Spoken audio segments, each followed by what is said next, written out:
According to reports reaching us, we understand that some Zimbabweans in South Africa have taken to the streets of Pretoria, heading to the Zimbabwean embassy to protest passport fees hike.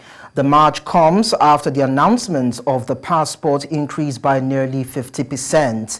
Last month, the Zimbabwean consulate in Johannesburg announced that the price of passport would increase from 3,100 rands to over 4,500 rands, and this has seen more than 1,000 Zimbabweans sign a petition calling on the government to review its decision. And to give us more updates on this, we have our reporter Bongani Siziba on standby. Bongani, it's a pleasure having you around. Can you please bring us up to speed as regards the protest and the history behind this hike?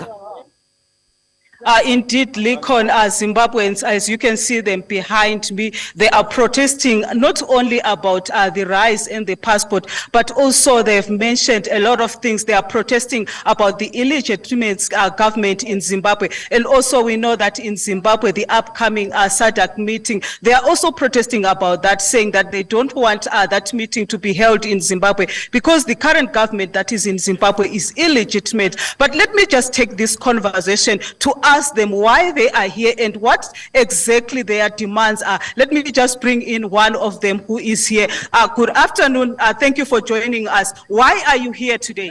The reason why we're here, we want to send a clear message to Zimbabwe that we are tired about the way they are treating us, and we want to make sure that there will be no SADC meeting that is going to be held in Zimbabwe.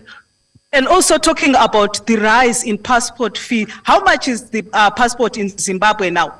The passport now here at consulate is 5,000 rand. You know, like especially people who stay in South Africa, it's not like all of them, they can afford to get passport. The government, they want to just to steal public funds. You know, they are looting public funds right and center. So like as a concerned Zimbabwe, we are saying no to rising of passport. And another thing, there is no meeting that is going to happen to Zimbabwe. And we're not going to end here. The journey begins now. Next week, we are going to Zimbabwe for a protest, and we are ready for that. Have been talking about the people who were arrested in Zimbabwe. We know that more than 80 activists were arrested in Zimbabwe, and they are also speaking about that. Your thoughts on the people that were arrested in Zimbabwe? You know, the reason why they are arresting people in Zimbabwe, because they want to silence them. You know, if they start arresting, they know like mass, they keep quiet. But us as citizens, we're not going to stop about arresting that is happening to Zimbabwe. If they are going to arrest us, make sure next week they're going to arrest us, because we are going there and we're going to defend our rights as a Zimbabwean citizens. Also, Lincoln, here is also the EFF that has joined this protest just to support Zimbabweans who are here in South Africa. Let me just talk to one of the EFF members, that is the Economic Freedom Fighters, who are here, we have joined to support Zimbabwe, and hear why they are here and why it is important to come together and support this protest. As the EFF, as a Pan-Africanist organization, we are here to stand and pledge solidarity with the people of Zimbabwe. We know they are suffragists, and it is up to us to stand in solidarity with them. As much as we can pledge solidarity with other countries, we have to and are obliged to pledge solidarity with the Zimbabwean people. The first issue that the Zimbabwean people have in Zimbabwe, they have an illegitimate president who now wants to go and steal the conventional summit of the SADC, which the Zimbabweans are not going to let happen, because SADC had declared Emmerson Mnangagwa as an illegitimate president who was not voted for, who rigged elections. And we are standing in support with the Zimbabwean people, knowing very well that their president is not the president that they elected. They were here to send a clear message that we are standing in solidarity with the Zimbabwean people. Your leader, Julius Malema, has been on the forefront about the support of other African nations. You are here today, you are supporting Zimbabwe. Why is it important as EFF to support other African nations? We believe in the massive development of the African economy.